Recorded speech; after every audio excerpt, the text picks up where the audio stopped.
रोहिणी, माझ्या चॅनल मध्ये तुमचे स्वागत आहे।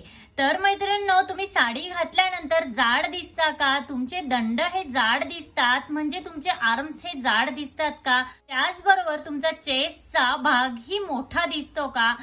तर आजचा व्हिडिओ हा तुमच्यासाठीच आहे। तर मैत्रिणींनो, साडीमध्ये बारीक दिसण्यासाठी साडीचा ब्लाउज हा कसा स्टिच करून घ्यावा किंवा साडीच्या ब्लाउजच्या स्लीव्ज ह्या कशा शिवाव्या किंवा साडीच्या ब्लाउजची फिटिंग ही कशी असायला हवी, तुम्हालाही ह्या गोष्टी जाणून घ्यायच्या असतील तर आजचा व्हिडिओ हा शेवटपर्यंत नक्की बघा। ज्यांचे आर्म्स हे जाड असतील किंवा ज्यांचा चेस्टचा भाग हा थोडासा मोठा असेल, अशा महिला साडी घातल्यानंतर थोडंसं अनकम्फर्टेबल फील करतात। मी तुम्हाला सांगते, काळजी करण्याची अजिबात गरज नाही। तर अशा काही ब्लाउजच्या साडीच्या टिप्स आहेत, त्या जर तुम्ही व्यवस्थित फॉलो केल्या आणि तसंच तुमचं ब्लाउज आणि साडी जर वेअर केली तर नक्कीच तुम्ही साडीमध्ये स्लिम आणि ट्रिम दिसण्यासाठी मदत होणार आहे। चला तर मैत्रिणींनो, व्हिडिओला स्टार्ट करूया। नंबर 1 आहे ब्लाउजच्या स्लीव्ज। आता जर तुम्ही हेवी वेटच्या असाल, तुमचे दंड हे मोठे असतील, तर तुम्ही काय करा, ब्लाउज स्टिच करताना ब्लाउजच्या स्लीव्ज ह्या फुल ठेवा, जेणेकरून तुम्ही जर ब्लाउजच्या स्लीव्ज ह्या फुल ठेवल्या तर तुमचे हात हे लांब दिसतील आणि तुम्ही जाड असल्यासारखंही वाटणार नाही। त्यामुळे शक्यतो ब्लाउजच्या स्लीव्ज ह्या स्टिच करून घेताना तुम्ही फुल स्लीव्ज या स्टिच करून घ्या। आता होतं काय, जेव्हा आपण फुल स्लीव्ज या स्टिच करून घेतो तेव्हा आपल्याला आपला हात हा फोल्ड करण्यासाठी थोडंसं अनकम्फर्टेबल होतं। तेव्हा तुम्ही स्लीव्जचं जे फॅब्रिक आहे ते स्ट्रेचेबल ठेवा, जेणेकरून तुम्ही दिवसभर साडी जर वेअर करणार असाल तर तुम्हाला तुमचा हात हा फोल्ड करण्यासाठी कम्फर्टेबल वाटेल। बरोबर, आता सध्या क्रॉप टॉपची साडीवरती खूप जास्त फॅशन आहे। बऱ्याच मुली आणि लेडीज आजकाल साडीवरती क्रॉप टॉपची फॅशन करतात आणि ते खूपच ट्रेंडिंग मध्ये आहे। तर तुम्हीही मिक्स अँड मॅच करून साडीवरती क्रॉप टॉप हा नक्कीच वापरू शकता, त्यानेही तुम्ही स्लिम ट्रिम दिसण्यासाठी नक्कीच मदत होईल। बऱ्याच लेडीजला फुल स्लीव्ज ह्या आवडत नाही। जर तुम्हाला फुल स्लीव्ज आवडत नसतील, तुम्ही त्यामध्ये कम्फर्टेबल नसाल, तर तुम्ही 3/4 स्लीव्ज ही स्टिच करून घेऊ शकता। बरोबर, आजकाल भरपूर सारा ट्रेंड पफ स्लीव्ज किंवा सेमी पफ याचा आलेला आहे। आता बऱ्याच लेडीज पफ स्लीव्ज किंवा सेमी पफ स्लीव्ज किंवा प्लेटेड पफ स्लीव्ज ह्या शिवून घेतात। बट तुम्ही जर हेवी वेटच्या असाल, तुमचे दंड हे जाड असतील, तर तुम्ही या पफच्या स्लीव्ज ह्या स्टिच करून घेणं अवॉइड करा। त्याने काय होतं की तुमचे दंड हे जाड असतात आणि तुम्ही जर पफच्या स्लीव्ज या स्टिच करून घेतल्या तर त्यामध्ये तुम्ही आणखीनच जाड दिसता आणि तुमचे हात हे आणखीनच जाड दिसतात। त्यामुळे शक्यतो तुम्ही पफच्या स्लीव्ज ह्या स्टिच करणं अवॉइड करा। 2 आहे नेक डिझाईन, म्हणजे गळ्याचे पॅटर्न।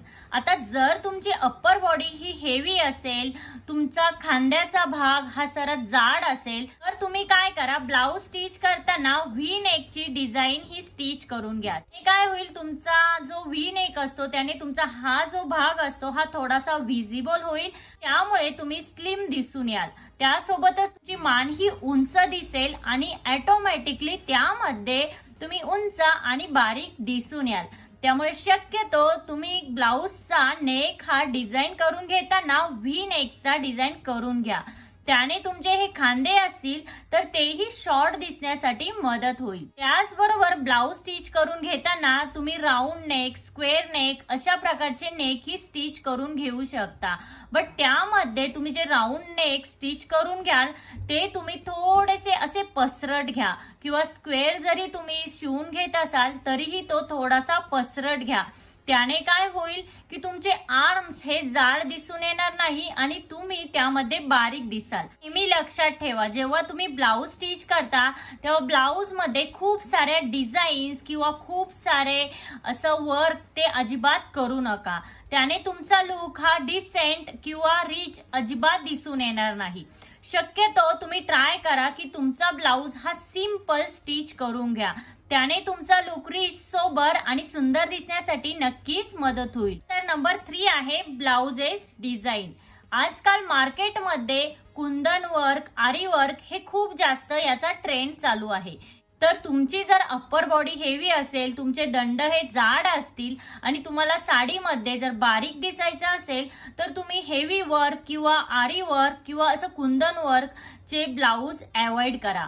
त्याने काय होतं की त्यावरती आरी वर्क केलेलं असतं आणि तुमचे दंड हे ऑलरेडी जाड असतात। तुम्ही जर तसे ब्लाऊज हे स्टिच करून घेतले तर त्यामध्ये तुमची तब्येत ही आणखीनच जाड असल्यासारखी दिसून येते। त्या प्लेन साड्यांवरती सुद्धा प्रिंटेड ब्लाऊजची ही खूप जास्त ट्रेंड आहे। आजकाल मार्केटमध्ये प्लेन साड्यांवरती प्रिंटेड ब्लाऊज हे खूपच जास्त दिसून येतात। तर प्रिंटेड ब्लाऊज ही तुम्ही ट्राय करू शकता। ज्या ब्लाऊज वरती ज्या छोट्या छोट्या प्रिंट वाल्या डिझाईन्स असतील तेच ब्लाऊज तुम्ही वेअर करा, त्याने तुमचा लुक खूप सुंदर दिसेल। मोठ्या प्रिंट वाले ब्लाऊज हे अवॉइड करा।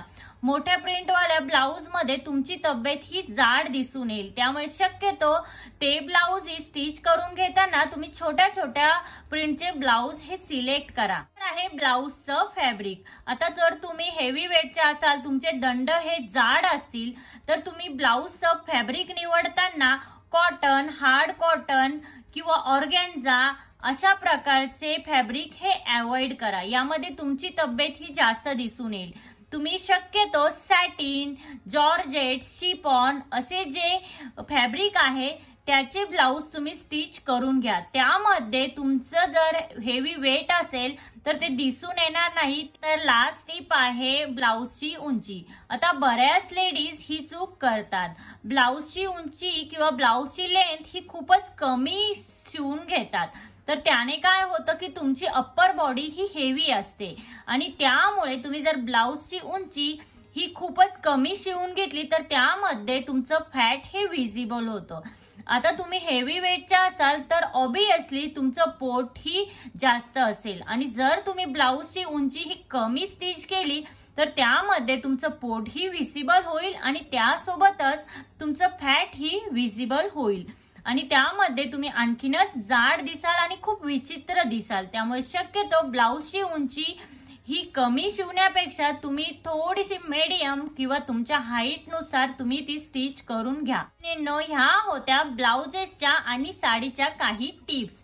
आता तुम्ही ब्लाऊज स्टिच करताना ह्या टिप्स जर फॉलो केल्या तर नक्कीच तुम्हाला स्लिम ट्रिम दिसण्यासाठी खूप जास्त मदत होणार आहे। आजच्या व्हिडिओमध्ये इतकंच। आजचा व्हिडिओ हा तुम्हाला कसा वाटला? आजचा व्हिडिओ जर तुम्हाला हेल्पफुल वाटला असेल तर लाईक, शेअर, सबस्क्राईब नक्की करा आणि तिथे जे बेल आयकॉन आहे ते प्रेस करा, जेणेकरून जेव्हा मी नवीन व्हिडिओ अपलोड करेन तेव्हा त्याचे नोटिफिकेशन हे सगळ्यात पहिल्यांदा तुम्हाला येईल। भेटूया अशाच एका नवीन व्हिडिओमध्ये, तोपर्यंत काळजी घ्या। Thank you everyone.